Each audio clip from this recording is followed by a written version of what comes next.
Hello everybody, here we are today talking about a tale of two halves, how the Panthers took games 1 through 3 of the Stanley Cup Final, and then the Oilers took games 4 through 6. So before we get started with that, please make sure to subscribe if you're new to me or hockey, whatever the case may be. That being said, let's get on into it. So before we start, I do want to say that we're going to be talking about how each team was able to win their 3 games respectively, and then who I think will win Game 7, and then get on into that a little bit. So starting off with how the Panthers won through their first 3 games, they were able to score 11 goals, while limiting the Oilers to just 4. On top of that too, Sergei Bobrovsky played really well. He had a shutout in Game 1 and had a .953 save percentage in that time.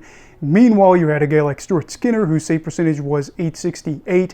The Oilers were not able to score on the power play as they were 0 for 10 in their first 3 games. Meanwhile, the Panthers, I believe, were 1 for 11. So it wasn't that much better than what Edmonton was able to do, but they had good play in net and they were able to score 11 goals to 4.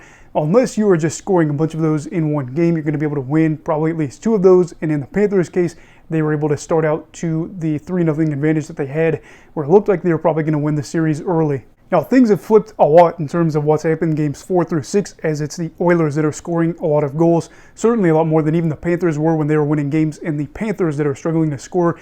Edmonton's got 18 goals over the past 3 games. Meanwhile, the Panthers have 5.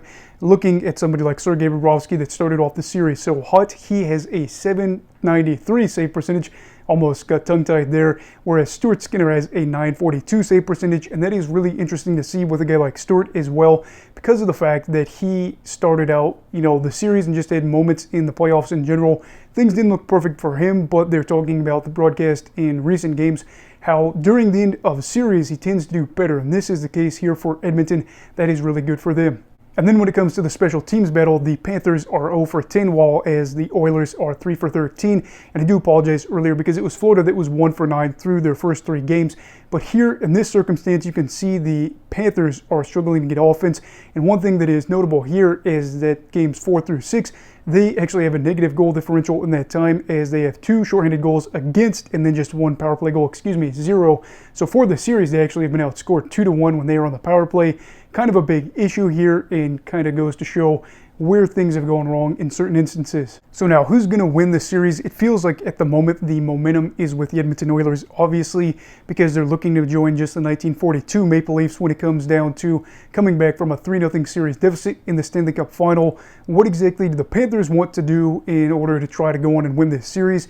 Probably find a way to score on the power play, as they just have 1 power play goal for the entirety of the series. That's not going to be very easy, considering the fact that the Oilers have been great on the PK for the entirety of the playoffs. They have a PK percentage of like 94%.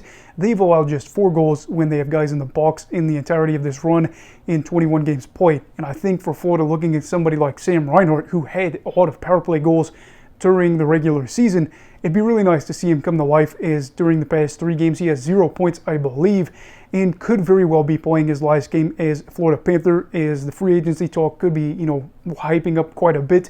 And then also you have to realize too that the Panthers just got to find a way to block out the noise, as through the first 3 games the pressure was on Edmonton, whereas now the Panthers are that team that is possibly going to have one of the most historic collapses in hockey history. Now, as for how the Oilers want to win, just kind of keep doing what you've been doing. Not everything has been perfect, but they've been able to build up early multi-goal leads, and they've also been able to get goals in weird ways and rely on players that aren't just going to be their superstars, which I always love to see. I know we've talked about during this playoff run how you're going to need those guys to lock in and be able to get some goals for you. But with what we've seen, the Panthers have had some weird moments where they've turned over the puck, and it has been to Edmonton's favor, and they are a side that can and will be aggressive. Seeing what they've been able to do in recent games is also fun, seeing that offense kind of be unleashed, and then also seeing a guy like Stuart Skinner, who has been able to lock in, if you will, over the past 3 games. He is a good goalie. He is able to go on long runs that are good, and while he's not going to be the Conn Smythe winner, to be able to be 25 years old and to potentially be a Stanley Cup winning champion, and also to be a player that has already had a good start to your career aside from just this season, would all kind of culminate into something really positive that you could build off for if you are the Oilers going into next season. Now, as for who I think is going to go on to win this, I think it's going to be Edmonton. And I know that when they were down 3-0, I said, oh yeah, Florida is going to go on to win this. It feels like it's just kind of guaranteed, because even though the Oilers outplayed them in games 1 and 3, they needed to win the next 4 games, whereas Florida needed to win 1 of 4. Here we are now, though. Things are level, and at the end of all this, Who do I trust to score more goals? As of late, it's been the Edmonton Oilers, and Sergei Bobrovsky has looked a little bit shaky here. And I think this is where the storyline could really build for Bob into something positive. Yes, he has got numbers that aren't going to get him the Conn Smythe. However, after all of these things have gone wrong for the team in the past 3 games, how amazing would it be for his storyline, for his career, and for his team to have this veteran goalie that started off the series hot, that has faded a little bit in the remainder of the games, step up in the most important game in franchise history and go on to win it for his team. Is this going to happen? I guess we'll go out there and see.